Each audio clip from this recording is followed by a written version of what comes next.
Napa sa kamay na ng autoridad ang nakatalang top 1 most wanted person ng Valenzuela City Police Station matapos itong maaresto sa bisa ng warrant of arrest na isinilbi ng District Mobile Force Battalion kaugnay sa kaso nitong murder.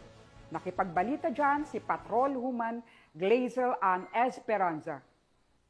Aresto ng mga operatiba ng Intelligence Section ng District Mobile Force Battalion ang isang 38 anyos na lalaki sa Caloocan City na nahaharap sa kasong pagpatay at itinuturing na top 1 most wanted person sa istasyon ng Valenzuela City Police Station.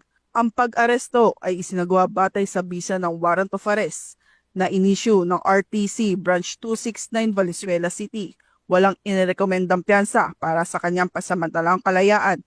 Matapos ang pagka-aresto, isinailalim ang suspect sa medical at physical na eksaminasyon sa Caloocan City Medical Center at inilipat sa kustodiya ng NPD Custodio Facility Unit habang inihahanda ang dokumentasyon para sa pagsasauli ng warrant of arrest sa pinanggalingang korte.